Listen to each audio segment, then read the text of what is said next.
the move I'm going to show you is one of the most high percentage lapel-based submissions that there is. Some of the upper belts may be familiar with this technique, but we're going to go over it again for you guys and for the worm master over here. Give him some more lapel stuff to work with. So we're going to be in side control. Head this way, please. There's a few ways to do this one. First, I'm going to just demonstrate it for you. I'm going to be choking him here with my lapel, my far side lapel. You open your lapel up and you bring it across his neck like this, and we're going to be able to generate a lot of choking pressure with this, okay? But it's very important that when you do this choke that you sneak it up on it. You don't want him to see this coming. Even if they see it coming, it can be very difficult to defend, but it has a unique property, and if you sneak it on them and they don't expect it, it's over. They have no chance of defending this one. So even though there are some defenses, just like there are to any move, but this one, there's an easy way to disguise it so they don't see it coming. Okay, we're in side control, and I want to make sure that I have his arm in my hip like this. If you leave the arm underneath here, it just allows him too much mobility to rotate his hips this way. He can start walking his hips, and it just gives him mobility to move. But the second you isolate this arm, it stops all that spinning motion, right? Now to disguise it, if I just immediately start grabbing at my lapel and going like this, his hand is going to be there to stop it immediately. He'll even probably try and just tuck his chin. He might even just block like this. So if I try and do it, it's going to be over his wrist, things like that. So you kind of want to disguise it, and the way you do that is literally by covering his eyes. I just bring my armpit over his face. Once my armpit and arm is over his face, and I just came from the gym, so it's probably not smelling too good either. Give him a lot of stuff to think about here. I'm going to switch my hips like this. When I switch my hips, let's turn right here so they can see. I subtly and sneakily, without making any noise, open my lapel.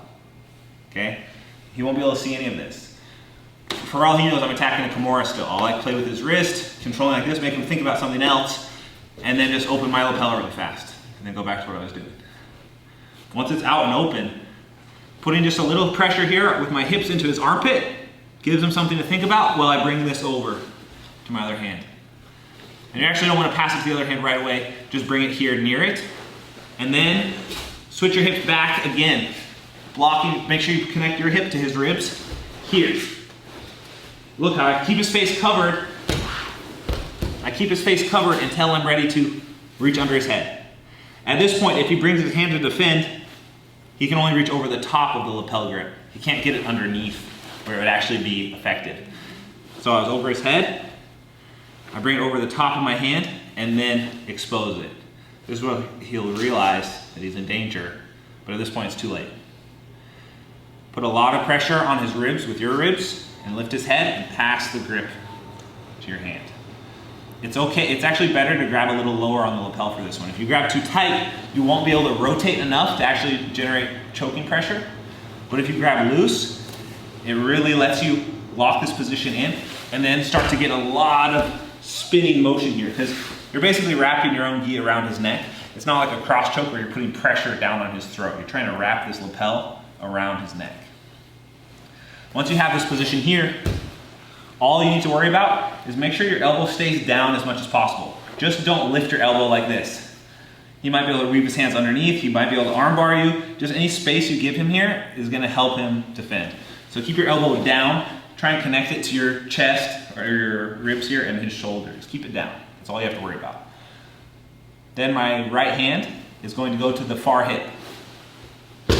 On the mat, I put my head on his belly button, and I'm going to use that as a point of rotation as I lift my hips into the air and spin.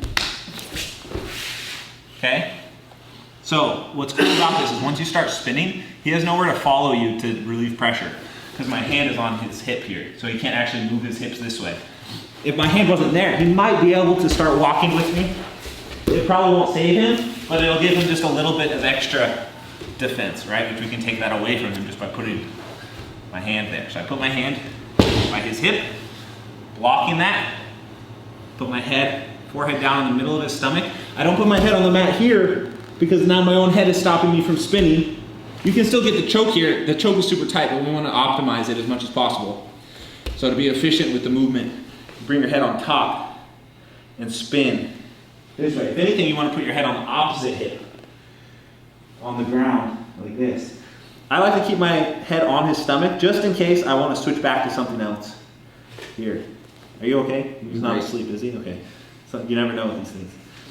Okay, and then I start rotating. I'm going to let go of the lapel as I go here, just to demonstrate the movement, but normally you would keep your left hand on the lapel. So as I spin, if the guy's really tough, he may still not tap.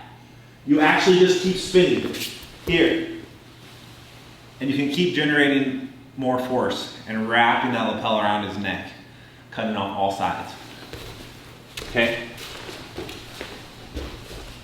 Now sometimes, when you're doing this movement, they can see it coming anyways. Like, even if I block his eye, he might feel this as I'm trying to set something up and block it.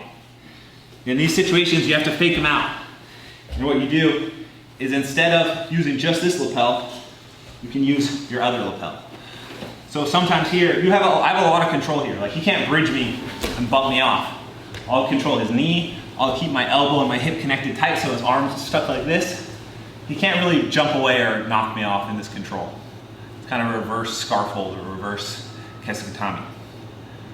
From here, I'm trying to choke him with this lapel, but if he's, like, say he grabs a hold of it and hangs onto it thinking that this is the only lapel I can choke with, I'm just going to use the bottom one to do the exact same thing here.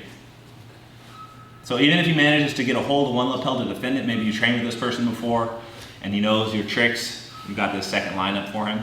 This one can be even tighter. The same exact finish, hand goes to the far hip, and then extend the arm, head down, and rotate.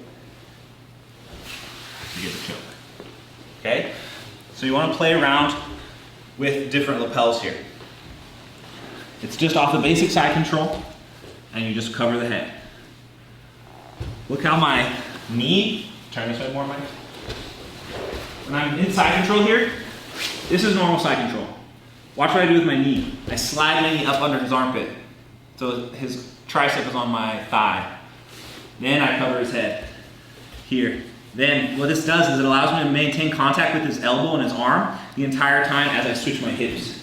If I don't do this, and I try and switch my hips here as I cover, he may be able to slip his arm underneath. And then this is not as strong of a control because I don't have this arm trapped. So I want to maintain control of that arm when you set this up. So I'm here, pressure, bring my thigh up underneath, bring that hip tight into his arm, cover his face, and then drop my hip down. From here, I like to threaten the Kimura, rotate back again. I like to threaten the Kimura to give him something to think about. Well, usually once he grabs his belt, that's a good time to get the lapel and start passing him. If you know he's going to start trying to defend that the second he feels that, he can reach with this hand to grab the lapel or something. I bring the other one across here. In some cases, he might grab this lapel, in which case I would slide this one underneath and switch again.